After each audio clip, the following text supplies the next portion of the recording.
We're gonna start with the circle, of course. He's got that 3-circle silhouette that's really famous. I'm gonna start with a large circle about the size of a baseball or an orange in the center of my page, and I'm just lightly building up on this shape over and over until I get something I like. If you're new to sketching and you're not sure the best way to approach it, try locking your wrist in place and allowing your arm and shoulder to do the sketching. It's a lot easier than just rotating your wrist. A lot of people think it must be the same as writing. It's a very different skill, so it's an arm and shoulder thing.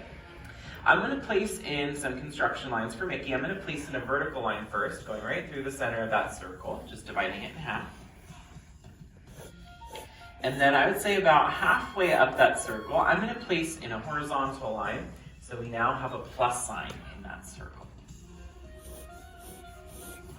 The first feature I want to place on Mickey's face is his nose. It's an oval that gets placed right underneath where those construction lines are meeting. Little grape or olive here, just right underneath. And because Mickey is typically animated in that flat, hand-drawn style, there's little tricks in his design that help create depth and dimension. So this hilltop above his nose, perfect example of that. It makes it feel like his snout comes up towards us instead of feeling like a flat surface.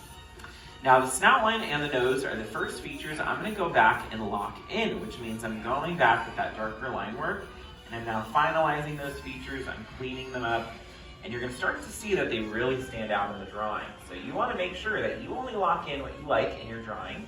Anything you're not a fan of, you want to leave it light, and it's going to fade into the background as you go.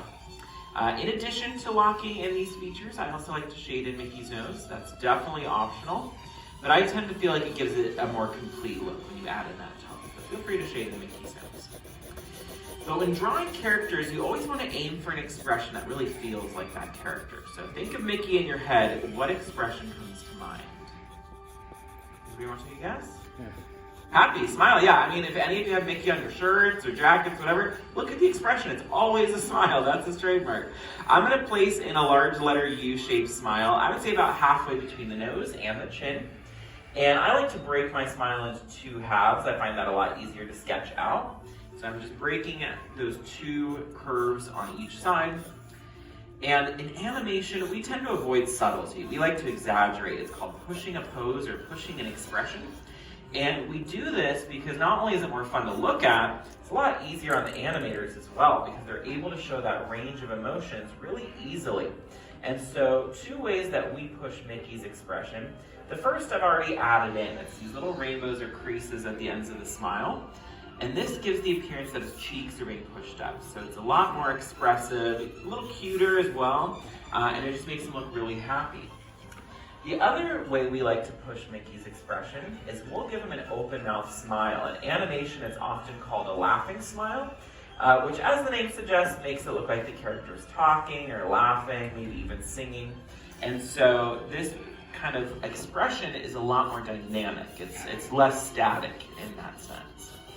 I'm going back and locking in that smile, but with his mouth open, we're going to see his tongue inside. I'm going to place in 2 hillsides that overlap each other. I'm going to place in 1 and then 2.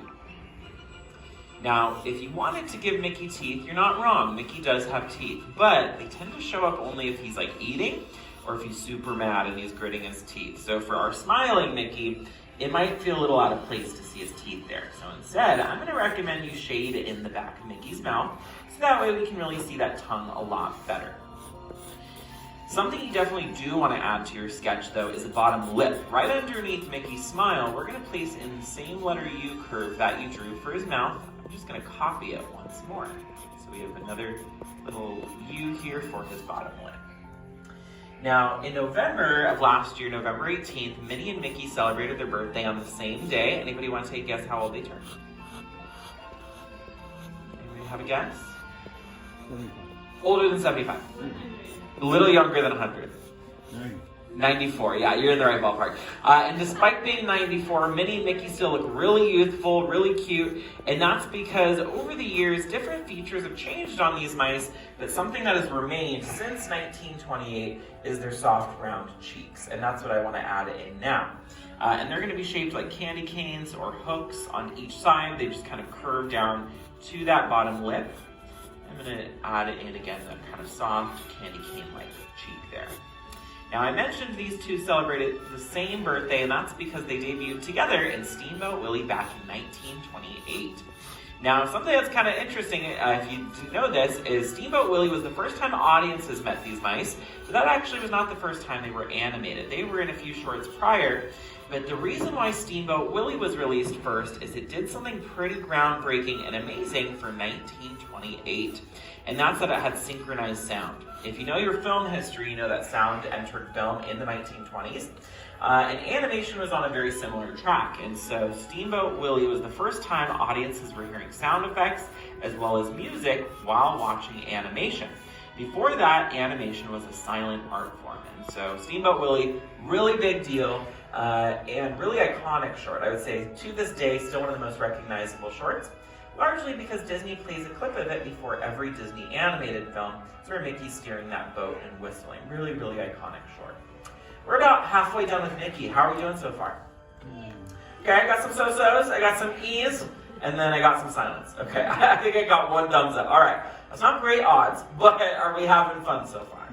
Okay, we're all having fun. If you're not feeling your Mickey, we're only halfway done. Just make sure the bottom half is caught up. And are any of you drawing Mickey for the first time today? Okay, so yeah, when you draw something for the first time, you're learning, so give yourself grace, have fun with it. I've drawn this guy like a zillion times, still not perfect, but I get better each time. Now we need to add in the most important feature on his face. What do you think that might be? The eyes, yeah, of course. The eyes of a character are how we connect. That's how we recognize them, so they're always a really key feature. He's got two oval eyes right on each side of the construction line, but you'll notice they peek out from behind that snout line. That's a really important detail. In fact, we usually call the eyes surfboards in the sand because we want that overlap there. Now, when I mentioned that the cheeks have not changed much over the years, the eyes are like a direct opposite. The eyes have changed a lot over the years. So depending on which style of Mickey is your favorite, you have some options. You can do 1920s Mickey by shading in the eye completely. That's how he first debuted. There's also a famous style you've probably seen called pie eyes, where you do a triangle cutout and then you'll just shade in the rest of the eye. I usually like to go for the style he's been most well known for since 1940, which is where you give him oval-shaped pupils. He got these for the very first time in the film Fantasia, and then he's kind of had these ever since. Sometimes you'll see the other styles thrown in, but I would say this has become like the default. This is what people think of first, and this is what you see most often. Whichever style you choose to go with, totally up to you. Just make sure the eyes are the darkest feature on your page because we want Mickey to really come to life. And if the eyes are the darkest feature, it tends to give the character a lifelike feel. Before we lock in the rest of the head, we want to draw in a feature known as his character mask. It's like a frame for Mickey's face. And his frame or character mask starts off with a curvy letter V at the top of his head. Think kind of like a widow's peak. So this is going to go in the top center here. And then on each side, we'll bring down a large curved line that's going to land on each cheek. And so when you have both sides added in, we'll often say it resembles a heart shape or a curved letter N. I'm going to go back, lock in the head and the character mask. Now, this style of character mask was really popular in the 1920s. Characters even today still have character masks, but they don't often look this way. Mickey's style in particular was really popular because animation was still a black and white art form at the time. And so this was a really effective way for artists to frame a character's face, but then they could fill in the rest of the character's body or clothing with ink. And so you saw it all the time in the 1920s. Other great examples would be like Oswald the Lucky Rabbit, Felix the Cat, and then I would say even Betty Boop's hair is a pretty good human equivalent. Has a very similar shape and design there. But we're missing something pretty important on this mouse. What do you think we need? His ears, of course, yeah, they're iconic. His ears rest at 45-degree angles. I pull from the nose and I place in these diagonal lines on each side so I know where to place those ears. And as I mentioned, of course, they're circles, but the circles are about half the size of the head that you drew at the beginning of class. So on each side, I'm just going to keep building up circles until I feel like they're the right proportion for my sketch. And if you're not sure how big to go, we will often say that big ears are the way to go, just because big ears will definitely give you a mouse Small ears might give you like a chipmunk or a bear cub, so unless you want Mickey Bear or Mickey Chipmunk, definitely give them those large ears. But the ears are left for last because if you wanted to add any kind of hat or accessory, you should probably place that in front of the ears. That's an official design rule for these mice. But if you're going to go just classic like I am, just lock in that entire ear. And something that I always like to do for my sketch that is definitely an optional choice is I also like to shade in the ears and the character mask. I feel like that contrast really gives Mickey that 1920s black and white look. If you're going to shade in the ears and the character mask, try using the side of your pencil and just brushing it along your page. That's often how we'll shade in our characters here.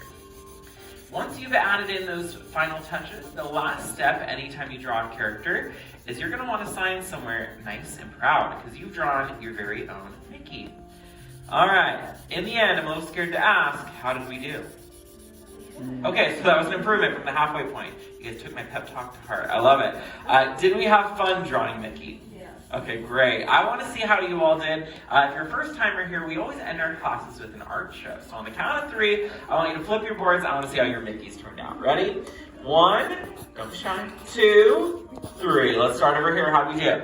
Pretty perfect. Very nice job with those ears. Super cute. Let's see down here. So cute, great smiles. I love the roundness of the cheeks, so cute. And I love how many of you did the contemporary eyes. Pretty perfect, Mickey over there. Let's see. Very nice. Oh, so tiny and cute. I love it. Great job. Not a single bad Mickey out here. Give yourselves a round of applause. Nice job. You started your day on a creative note. Now you guys can eat sugar, go on roller coasters, all that fun stuff. We have classes all day if you want to draw with us again. If we don't see you again, though, have a great rest of your day, and class is dismissed. How about a great big round of applause for your artist, Josh? Thank you, Josh. All right, everybody, your exit doors are now open. They're the same doors you entered with, off to your left-hand side. Now, before you exit, if you wouldn't mind putting your board up against the seat with the pencil in the spring, the way you found it, it would greatly help us get ready for our next class.